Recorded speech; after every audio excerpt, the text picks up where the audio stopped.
Here we go, guys, it's Dragon Ball Super Episode 2. Now, the bulk of this episode is pretty much taken up with a family vacation with Vegeta, Bulma, and Trunks. And this is how you do goddamn slice of life in Dragon Ball. You take the established characters that we know and love and you put them in new situations that we haven't seen before, just in their day-to-day lives. We get to see Vegeta actually being a father and a husband, spending time with his family, begrudgingly taking them out for a big vacation. And pretty much every single one of these scenes is just very endearing and cute, which is a side of Vegeta that you don't really get to see. Another thing I really liked about this episode was getting to see Goku and Vegeta training. At first I was kind of bothered that Goku was stating that King Kai's planet was the best place to train because of the 10 times gravity. Even though we've seen Goku train at 100 times gravity, so 10 times should be absolutely nothing to him. But then we get the parallel between Goku and Vegeta's training. We have Goku pulling these massive weights at 10 times natural gravity, juxtaposed with Vegeta in a gravity chamber avoiding all kinds of lasers and shit, and artificially created 150 times gravity, and it shows a nice dichotomy between the two characters. And that pretty much sums up all the positive things I have to say about the episode. If you don't like hearing me say negative things about Dragon Ball, you may want to dip out now. My first complaint being, stop showing me flashbacks of animation that's 20 years old that looks better than your current goddamn show. This is the second episode now where I've had to see clips from DBZ, some of the best animated clips from DBZ, then having them juxtaposed to Dragon Ball Super's subpar Digipaint bullshit. This isn't just me taking extra pot shots at Dragon Ball Super. Toei has not transitioned into the digital age gracefully.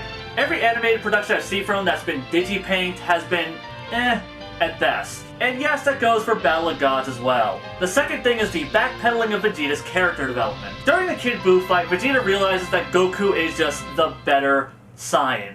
He calls him the number one and just comes to terms with the fact that he will always be number two. And in this episode, during his training sequence, he talks about how, yeah, I called you number one, but that doesn't mean I'm going to be number two forever. I'm eventually going to top you and everyone else in the universe. Like, so much for the little bit of character growth we got for Vegeta at the end of that arc.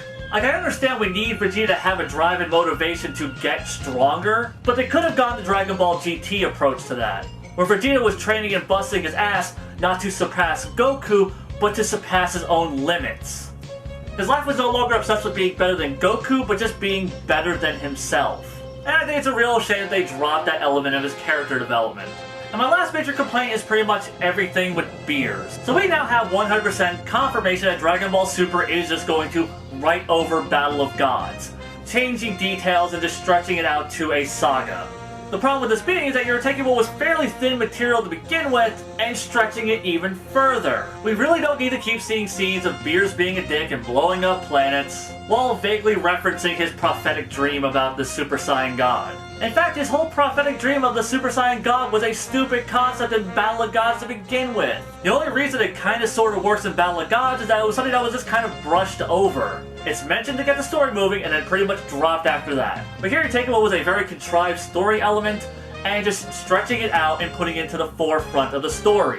Overall, I definitely say this episode was much better than the first, but it is not great by a long shot. And I'm not saying that the first couple of episodes is indicative that the whole series is going to be garbage, but it's definitely a very weak start. And the worst part is that between these two episodes is like one really good episode. You know, if you just cut like all the best elements of these two together and leave all the bullshit on the wayside, it'd be great. You can start off with Goku and Goten on the farm, transition to Vegeta going on his vacation, have that cute little scene with Gohan and Videl getting the book. Then we can introduce Beers like how he was in Battle of Gods, just now waking up. Then we can show more of Vegeta's vacation, Mr. Satan shows up and gives Goku the Zeni, then show a little bit of footage of Goku and Vegeta training, and then end the episode with Beers at the dinner table like he was in Battle of Gods, have him find out that Frieza was defeated by Goku, and him going on his whole Super Saiyan God prophetic tangent bullshit. End the episode, cue the credits. And that right there would have been a fantastic episode. You leave out all the lame bullshit,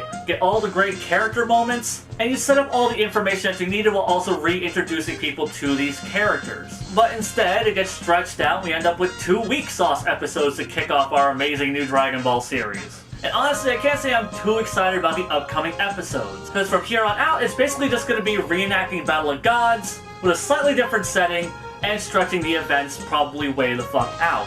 And I'm really worried that instead of using this extra time to flesh out concepts like the Super Saiyan God, going in depth with more detail, and not making the whole concept feel all out of left field like it was in Battle of Gods, they're just gonna end up wasting this extra time with more meandering bullshit. But who knows, maybe I'll be wrong and the series will completely surprise me and it'll improve on all of the elements that were in Battle of Gods. I'm really hoping that's the case. Trust me, I don't like being disappointed by my favorite franchises. Now before I dip out, I do want to give a small update on what's going on with the Full Metal Alchemist analysis videos I mentioned in a previous video that's no longer on this channel. I started working on them, rewatching the series, but then the Blu-ray collection of the original Full Metal Alchemist was announced, so I'm no longer watching Full Metal Alchemist until that shit is released and I get to watch it on Blu-ray. So instead of those videos coming out in about 2 months, they're probably coming out in about 4. Okay, that wraps up this video. Zeon out.